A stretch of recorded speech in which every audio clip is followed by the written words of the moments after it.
So guys आज ना मैं आप सभी से एक बहुत इंपॉर्टेंट चीज के बारे में बात करना चाहता हूं, जो कि एक ऐसी चीज है जो 70% आदमियों की जिंदगी बर्बाद कर देती है, और अगर बर्बाद नहीं भी करती है तो 70% आदमी को बिल्कुल एवरेज और मीडियोकर बना के छोड़ देती है, जिस वजह से बहुत सारे आदमी over the period of time या अपनी पूरी जिंदगी केवल अपने प्रेजेंट के डिसीजन को फ्यूचर में बस रिग्रेट करते रहते हैं। क्योंकि ये एक ऐसी प्रॉब्लम है, जब आदमी इससे सफर करता है ना तो उसे बहुत ज्यादा फ्रस्ट्रेशन बिल्ड होता है, उसको हार्ट ब्रोकन फील होता है, जिस वजह से इससे उसका एम्बिशन और मोटिवेशन बिल्कुल डिस्ट्रॉय हो जाता है। और एक आदमी की इसी प्रॉब्लम पे आज की डेट में हर इंसान कैपिटलाइज कर रहा है, उसे मोनेटाइज कर रहा है। इस दुनिया में हर इंसान और आदमी की उस प्रॉब्लम को हर तरह से अपने फायदे के लिए इस्तेमाल कर रहा है। जी हाँ दोस्तों, मैं बात कर रहा हूं एक आदमी के सेक्सुअलाइज्ड ब्रेन की, जो दिमाग हमेशा सेक्स के बारे में सोचता रहता है। और अगर अभी तक आपको यह सोच के बुरा लगता है कि मैं कॉन्स्टेंटली सेक्स के बारे में सोचता रहता हूं या सेक्स के ख्याल अक्सर मेरे को आते हैं, तो मैं आपको एक चीज बता दूं, इसमें शर्मिंदा होने वाली कोई भी बात नहीं है। क्योंकि दरअसल एक आदमी सेक्स के बारे में इसीलिए इतनी बार सोचता है क्योंकि कुदरत ने एक आदमी को इस तरह से डिजाइन किया है कि वो अपनी जिंदगी में अनगिनत बार सेक्स कर सकता है। क्योंकि कुदरत के हिसाब से एक आदमी का जो सबसे इंपॉर्टेंट रोल होता है उस कुदरत में, वो होता है ह्यूमन लाइफ को बचा के रखने का और उसे कॉन्स्टेंटली रिप्रोड्यूस करने का। जिस वजह से ना ही सेक्स सिर्फ आपके दिमाग में रहता है, बल्कि अक्सर हम खुद को दूसरी लड़कियों को ना चाहते हुए भी देखते हुए पाते हैं। क्योंकि हमें इस तरह से डिजाइन किया है ताकि हम अपने लिए पोटेंशियल मेट्स और ह्यूमन रेस को आगे बढ़ाने लायक फीमेल्स को ढूंढ सके, जो कि गुड मदर्स बन सकती हैं। इस बात को मत भूलिए कि एक आदमी अपनी लाइफ में infinite amount of time sex करके रिप्रोड्यूस कर सकता है, but when it comes to a girl, एक लड़की अपनी जिंदगी में मैक्स टू मैक्स 15 से 20 बार प्रेग्नेंट हो सकती है। इसीलिए उसकी रिप्रोड्यूस करने की क्षमता एक आदमी से हमेशा कम होती है। और सिर्फ यही नहीं कि लड़कियां लड़कों के मुकाबले कम रिप्रोड्यूस कर सकती हैं,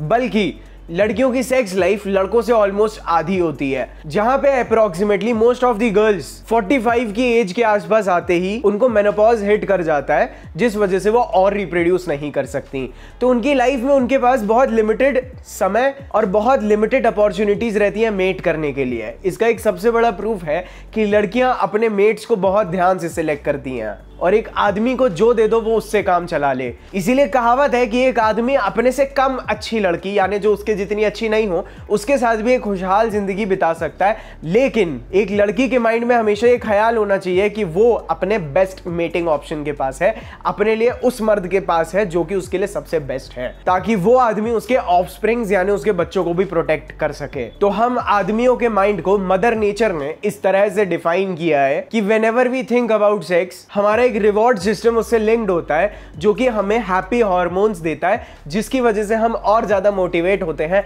मेटिंग करने के लिए। लेकिन आज के जमाने में चीजें बिल्कुल बदल चुकी हैं मेरे दोस्त, और अभी मैं जो बोलने वाला हूं उसको थोड़े से खुले दिमाग से सुनना। एक आदमी का जो सेक्स को देखने का नजरिया होता है वो एक औरत से बिल्कुल अलग होता है। जो सैटिस्फैक्शन एक लड़की को एक आदमी के अटेंशन से मिलता है, जो वैलिडेशन और एश्योरेंस उसको मिलती है, वो सैटिस्फैक्शन एक आदमी को सिर्फ सेक्स के थ्रू मिलता है। यानी जो सेंस ऑफ सैटिस्फैक्शन और वैलिडेशन लड़कियों को एक लड़के का इमोशनल इन्वेस्टमेंट या उसके अटेंशन से मिलता है, मर्दों को वो इंपॉर्टेंस और वो वैल्यू सेक्स के थ्रू मिलती है। इस दुनिया में आज की डेट में लगभग हर चीज इवॉल्व हो चुकी है, हर चीज मॉडर्नाइज हो चुकी है, लेकिन एक आदमी की सेक्सुअल अर्ज कभी भी मॉडर्नाइज नहीं हो सकती, क्योंकि वो सेक्सुअल अर्जेस एक आदमी की सबसे बड़ी पावर, उस आदमी की सबसे बड़ी स्ट्रेंथ होती है। जिस सेक्सुअल अर्ज को आज की डेट में शेम किया जाता है कि तुम्हारे अंदर ये अर्जेस नहीं होनी चाहिए, और वही लोग आपके उसी सेक्सुअल अर्जेस को कंप्लीटली कैपिटलाइज करते हैं,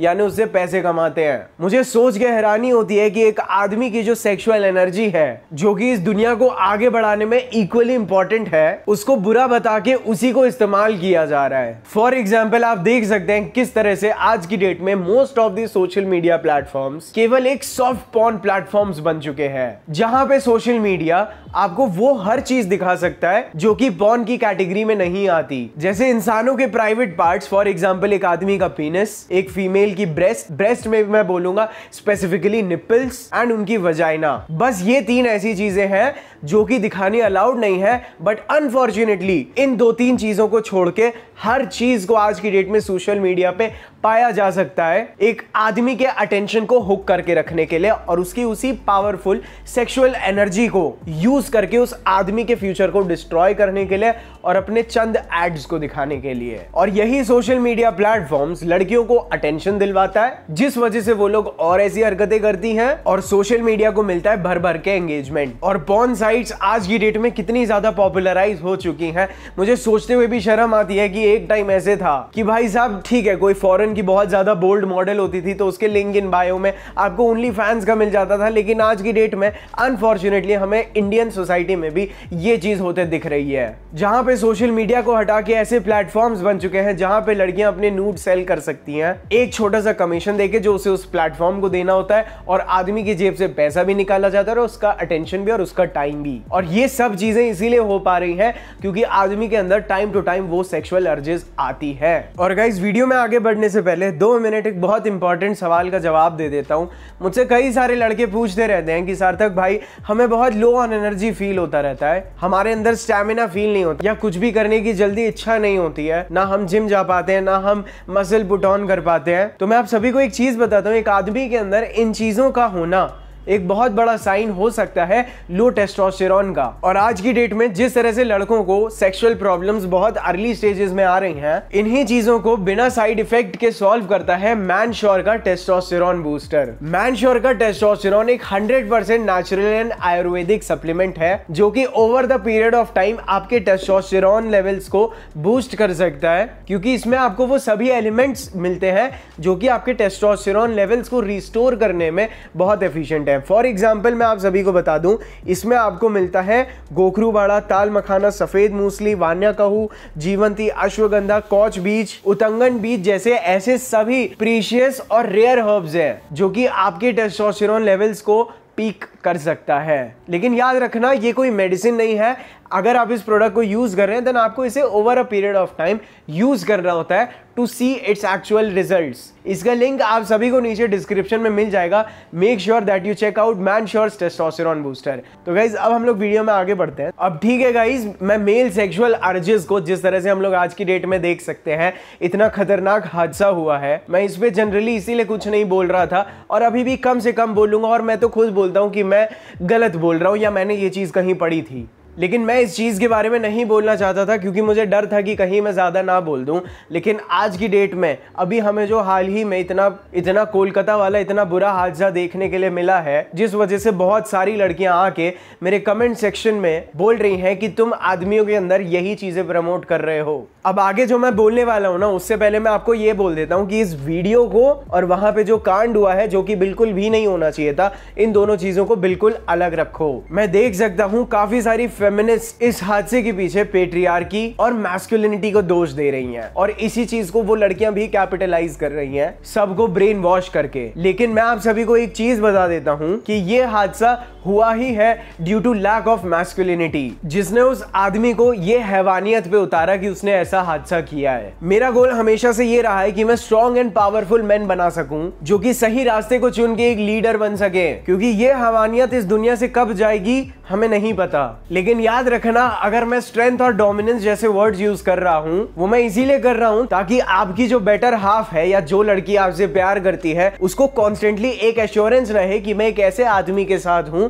जो उस 2 कौड़ी के ऐसे हैवान जैसे इंसानों से कई गुना ज्यादा शक्तिशाली है। यानी मेरा सही मर्द उस रेपिस्ट, वो आदमी जो उसे हैरेस कर सकता है, इन सबसे कई गुना ज्यादा पावरफुल है। मेरा हमेशा से बस यही कहना रहा है। और मैं देख सकता हूं बहुत सारे लड़के इस चीज के बारे में बहुत कुछ बोल भी नहीं सकते हैं क्योंकि हर पोस्ट में ना मेन वर्ड को बहुत अच्छे से स्पेसिफाई किया गया है। और मैं आपको एक चीज की एश्योरेंस दे रहा हूं कि मेरे किसी भी वीडियो में बहुत कम ऐसा होगा कि जब मेरे मुंह से लड़कियां निकल जाएं, लेकिन या तो बहुत सारी लड़कियां या कुछ लड़कियां, मैं इन चीजों का इस्तेमाल करता हूं ताकि एक सही लड़की के ऊपर अटैक ना हो सके। जिस तरह से ये फेमिनिस्ट इस कांड के बाद पूरे मर्द समाज को कंटिन्यूअसली ब्लेम कर रही है। और होता भी क्या है, क्योंकि हम एक आदमी है, सेक्सुअल अर्जेस हमें भी बैक टू बैक होती हैं, और जब हमें फेमिनिस्ट इस तरह से शेम कर सकती हैं तो हम एक्चुअल में गिल्ट में चले जाते हैं, क्योंकि वो चीज तो हमारे अंदर भी है लेकिन हम वो हैवानियत का काम नहीं करेंगे। हमारे अंदर है सेक्सुअल अर्ज जो कि एक बहुत नेचुरल चीज है,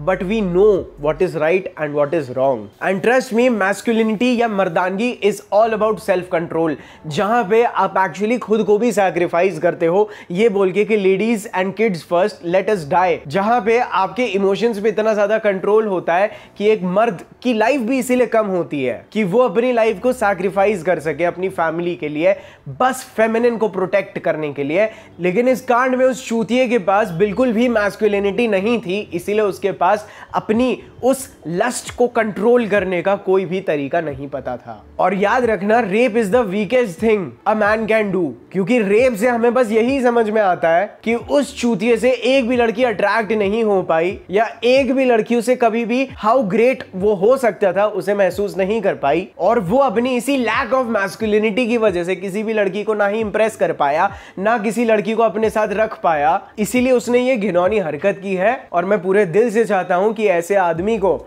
जिंदा छोड़ने की कोई जरूरत नहीं है। आदमी तो मैंने गलती से बोल दिया, ऐसे मादर चोद को जीने की कोई भी हक नहीं है। But I am surprised to see कि किस तरह से बहुत सारी लड़कियां, या मैं बोल सकता हूं बहुत सारी फेमिनिस्ट ने इसको विमेन अगेंस्ट मेन बना दिया है, जहां पे मेरा मैसेज स्टार्टिंग से यही रहा है कि हम लोग एक दूसरे के लिए हैं, एक दूसरे से है, एक दूसरे के अगेंस्ट नहीं है। लेकिन इन फेमिनिस्ट को सोशल मीडिया पे अटेंशन लेने के लिए यही कुछ मौके मिलते हैं। लेकिन मैं ये चीज़ों को कभी भी पब्लिक पे नहीं बोलूंगा, इसीलिए अगर मैं बोलना भी चाहता था तो ये मैंने अपने सबसे छोटे चैनल पे बोला। May her soul rest in peace and more power to her parents bro. लेकिन वो ठीक है, but now let's come back to, इसके बारे में मैं बहुत कुछ बोलना चाहूंगा लेकिन एट द मोमेंट नहीं बोलूंगा। इसीलिए अब हम लोग अपने मेन टॉपिक के ऊपर वापस आते हैं कि भाई साहब, सबसे पहले आप अपनी सेक्सुअल एनर्जी की रिस्पेक्ट करना शुरू करो, अपनी सेक्सुअल पावर को इज्जत देना शुरू करो, क्योंकि जब तक आप ये नहीं करोगे आप इस पे कभी भी जीत नहीं सकते। और मैं आप सभी को एक चीज बिल्कुल ऑनेस्टली बता रहा हूं, मेरी लाइफ में जब एक एज आई थी जहां पे मुझे रियलाइज हुआ था कि अगर अभी मेरे और इस लड़की के बीच में ये पतला सा कॉन्डम ना होता तो क्या मैं कभी इसके साथ सेक्स करता। Trust me, that was the thought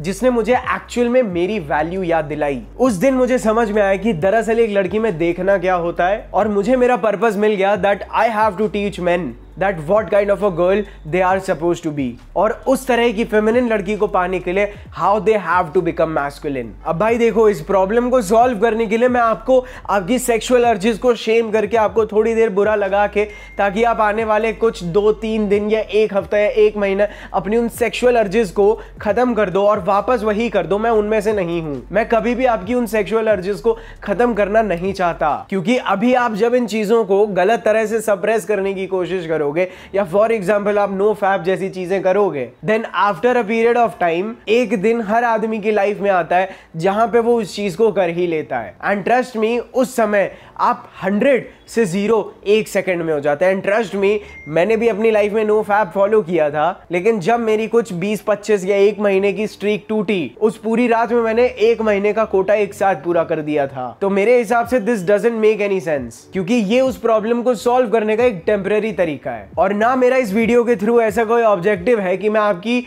sexual energy को पूरी तरह से सप्रेस कर दूं या उसको खत्म कर दूं, क्योंकि भाई अगर आपके अंदर सेक्सुअल एनर्जी नहीं होगी ना तो आपके अंदर कुछ भी करने का मोटिवेशन नहीं होगा। आपके अंदर कॉम्पिटिटिव नेचर, आपके अंदर वो एम्बिशन खत्म करके जो कि एक्चुअली दुनिया को डेवलप करता है, मैं उसे खत्म नहीं करना चाहता। और वो नो फैप वाले तरीके में तो मैंने देखा है 95% लड़के जब वो लोग नो फैप में होते हैं ना, they will talk the most about porn. और भाई मैंने मोस्टली जितने भी लड़कों को नो फैप में देखा है ना, वो लड़के भले मास्टरबेशन कर नहीं रहे होते हैं, लेकिन उनके दिमाग में फिर भी कंटिन्यूअस वही इमेजेस, वही नंगी लड़कियां, वही सेक्सुअल थॉट्स, ये सब चीजों ने पूरी तरह से अपना कब्जा बनाया होता है। उनके अंदर टेम्पटेशंस और ज्यादा क्रिएट होती हैं और ज्यादा क्रेविंग्स होती हैं, जिस वजह से उनकी लस्टफुल डिजायर्स उनका पूरा दिमाग खा लेती हैं, क्योंकि उन्होंने रियल प्रॉब्लम को तो सॉल्व किया ही नहीं। और भाई अगर मैं आपको बोल दूं कि तुम्हारी सेक्सुअल अर्जेस गलत है और अगर तुम नो फैप जैसी चीजों को फॉलो भी करते हो, तुम वापस अपने नेचुरल इंस्टिंक्ट्स के बाहर चले जाओगे, जिस वजह से तुम फिर से सफर करोगे। सो इंस्टेड ऑफ फोकसिंग कि तुम हिला रहे हो कि नहीं, focus more on your mind, और आप अपने दिमाग से वो सेक्सुअल थॉट, सेक्सुअल इमेजेस को, उन अर्जेस को भले ही ना निकाल सको, लेकिन आप अपने माइंड में पॉजिटिव चीजों को जगह जरूर दे सकते हो। This is the real solution. आपको सेक्स को मन से निकालना नहीं है, लेकिन आपको सेक्स के अलावा और बाकी सारी चीजों को अपने मन में और ज्यादा डोमिनेंट बनाना है। ये है रियल सोल्यूशन। और मेरे हिसाब से एक आदमी के अंदर सेक्सुअल डिसिप्लिन का ना होना या उन टेम्पटेशंस का बढ़ना की सबसे बड़ी वजह होती है एक आदमी के अंदर lack of sense of purpose, यानी जिसके पास पर्पस ना होना। क्योंकि जिस आदमी के पास पर्पस नहीं होता है वो अपने आप को डाइवर्ट करने के लिए प्लेजर्स का इस्तेमाल अपने आप करने लगता है। और अगर एक आदमी जिसके पास पर्पस नहीं भी है, सबसे चूतिया चीज जो वो कर सकता है कि वो बैठ के बस लड़े कि आज मैं पॉर्न नहीं देखूंगा। This is the most rubbish thing you can do. और आपको पता है, मैं जब इस वीडियो के बारे में सोच रहा था मुझे एक चीज रियलाइज हुई that the most important thing, सबसे बड़ी चीज जिसने मुझे मदद की इन फालतू के एडिक्शन से बाहर आने में, वो था टेकिंग रिस्पॉन्सिबिलिटी ना ही सिर्फ अपनी लाइफ की बल्कि रिस्पॉन्सिबिलिटी ऑफ द सोसाइटी और अपने अलावा और 4 लोगों की। क्योंकि जब आप एज अ मैन अपनी सोसाइटी को सर्व करते हो, आप अपने आप को ना सोसाइटी में एक इंपॉर्टेंट हिस्सा समझते हो जिससे आपको इंपॉर्टेंस मिलती है। और उस इंपॉर्टेंस को लेने के लिए आप लड़कियों के पीछे नहीं भागते, आप सेक्स को एक शॉर्टकट की तरह नहीं देखते, आप मास्टरबेशन को उस वैलिडेशन का एक आसान तरीका नहीं समझते जब आप अपने आप को सोसाइटी के अच्छे कामों में समर्पित करते हैं। क्योंकि आपको उससे भी ज्यादा stronger sense of validation and value society के लिए करने से कुछ मिलता है, जो कि प्लेजर आपके सेक्सुअल प्लेजर से भी ज्यादा इंपॉर्टेंट होता है। तो अपनी लाइफ में ना रिस्पॉन्सिबिलिटीज क्रिएट करो, जितना हो सके उतनी रिस्पॉन्सिबिलिटीज क्रिएट करो कि मुझे ये करना है, ये चीज मेरे ऊपर है, तब आप इन चीजों से बाहर आ पाओगे। क्योंकि आप खुद सोचो ना मेरे दोस्त, अगर आपके घर में हर तरफ कैमरेज होते, आप जहां जाते तो आप कैमरा में होते, तो क्या आपके अंदर ये अर्जिस या आप यही हरकतें करते? I don't think so bro, because you care about the society. और अगर आपका माइंड बहुत ज्यादा सेक्सुअलाइज्ड है, जिसकी वजह से आप कुछ भी प्रोडक्टिव नहीं कर पा रहे, कुछ भी क्रिएट नहीं कर पा रहे, कुछ फील नहीं हो रहा है, अपने आप को फ्री टाइम देना बंद करो। क्योंकि मुझे एक चीज समझ में आ गई कि free time is equal to laziness and laziness is equal to temptations and craving. यानी खाली समय आलस को जन्म देता है और आलस इच्छाओं को। तो ना ही सिर्फ ये बल्कि हर एक बुरी आदत जो आपको लेजी बना रही है, उन सबको अपनी जिंदगी से जड़ से उठा के फेंको। अपने आप को फ्री टाइम देना बंद करो, अपने शेड्यूल को बिल्कुल पैक रखो। क्योंकि याद रखना, पॉर्न देख के मास्टरबेट करके इज लाइक चीटिंग। आप एक्चुअली में चीट कर रहे हो, जो कि आपको बिल्कुल भी एम्बिशियस नहीं छोड़ता, क्योंकि आपको पहले ही वो रिजल्ट मिल गया। और याद रखना, एक आदमी के लिए जब भी सेक्स बिना मेहनत के मिलेगा तब उसे और ज्यादा बुरा लगेगा, उसे गिल्ट फील होगा और उसका सेल्फ कॉन्फिडेंस कम होगा। बट जहां पे एक आदमी मेहनत करके सेक्स को पाता है ना, वहां पे वो सेक्स ना ही सिर्फ उसकी वो फिजिकल डिजायर को बल्कि उसको इमोशनली भी ठीक से फुलफिल करता है। और जब आप बिना कुछ किए अपने सेक्सुअल टेम्पटेशंस के स्लेव बनते हो, इन चीजों को कंटिन्यूसली करते रहते हो, तो आप ना जो आपको गिल्ट होता है उसको सप्रेस करने के लिए वापस वही चीज करते हो। और भाई याद रखना, एक आदमी के लिए जो सेक्सुअल सेटिस्फैक्शन होता है ना, वो उसे कमाना बहुत आसान होता है। एक कहावत है कि लड़कियां ना पहाड़ की चोटी पे पैदा होती हैं और लड़के नीचे खाइयों में। एक लड़की अपनी सेक्सुअलिटी को कितना प्रिजर्व कर सकती है, उसकी वैल्यू उससे होती है, उसके कैरेक्टर की डेफिनेशन उससे होती है। जहां पे एक आदमी जिसके साथ कोई भी कुछ नहीं करना चाहता, वो जब अपनी वैल्यू बढ़ाता है, केवल तब उसे सेक्स मिलना शुरू होता है। और आदमी के अंदर ये चीजें इसीलिए ऐसे बनाई गई हैं ताकि आदमी कुछ करे। अदरवाइज आप ऐसे ही अपने मोटिवेशन आता भी होगा ना, तो उसको किल करने के लिए, अपने आप को इमोशनली एग्जॉस्ट करने के लिए वही पॉर्न एंड मास्टरबेशन के लूप में अपने आप को फंसाओगे और आप अपनी जिंदगी में कुछ नहीं करोगे। और ये प्रॉब्लम अभी अभी आई है, this is a very modern problem, जिस वजह से ना हमारे पेरेंट्स भी इन चीजों से अवेयर नहीं है। तो उन्होंने कभी भी हमें कॉशन नहीं दिया, कभी भी उन्होंने वार्निंग नहीं दिया, क्योंकि उनकी लाइफ में ऐसी कोई प्रॉब्लम नहीं थी और वो इमेजिन भी नहीं कर सकते थे कि उनके बच्चों को ऐसी प्रॉब्लम्स देखनी पड़ेगी, इसीलिए they are completely unaware of it. लेकिन मैं हूं आपके लिए, आप हम लोग हैं एक दूसरे के लिए। अपना शेड्यूल सेट करो, अपने लिए डेडलाइंस क्रिएट करो, लोगों से अकाउंटेबिलिटी होल्ड करो। और भाई आज की डेट में मुझे समझ में आता है कि चाहे आप किसी भी रिलीजन में हो, एक रिलीजन का आपकी इन्हीं सेक्सुअल डिजायर्स को ओवरकम करने के लिए और आदमी और औरतों को सेक्सुअली डिसिप्लिन बनाने के लिए रिलीजन का कितना इंपॉर्टेंट पार्ट है। अगर आपको शॉर्ट टर्म के लिए एक एस्केप चाहिए तो स्टार्ट हेटिंग पॉर्न, उसको एक पाप की तरह देखो और अपने भगवान को, अपने गॉड को या आप जिसको भी वर्शिप करते हैं उसको अपना दोस्त समझो और उससे प्यार करो। उस हायर पावर के साथ ना अपना एक रिलेशनशिप बिल्ड करो और जब वो पॉजिटिविटी पॉजिटिविटी आपके माइंड को कंट्रोल करेगी, या जब वो पॉजिटिविटी आपके माइंड के ऊपर ना एक कब्जा रखेगी ना, तो ये सब बुरी चीजें आपके दिमाग से ऑलरेडी दूर रहती हैं, जिस वजह से आप फोकस्ड, क्रिएटिव एंड मोटिवेटेड रहते हो। सो गाइज, आई होप कि मैं कुछ बोलते बोलते ना कुछ गलत ना बोल गया हूँ, लेकिन ठीक है, आप मुझे एक नासमझ लड़का समझ के अगर मैंने कुछ गलती से बोल दिया तो मुझे माफ़ करें, लेकिन मेरा किसी भी चीज़ को किसी भी तरह से हार्म करने का कोई भी इरादा नहीं था। सो गाइज, अगर आप इस चैनल पे पहली बार आए थे then make sure that you follow me, क्योंकि यहाँ पे हम आपकी हेल्थ, फिटनेस एंड ग्रूमिंग से रिलेटेड बातें करते हैं। सब्सक्राइब कर लीजिएगा, नोटिफिकेशन वाली बेल को दबा दीजिएगा, और मैं आप सभी को एक ऐसे ही ज़बरदस्त वीडियो में बहुत जल्द मिलूंगा। I love you all, bye.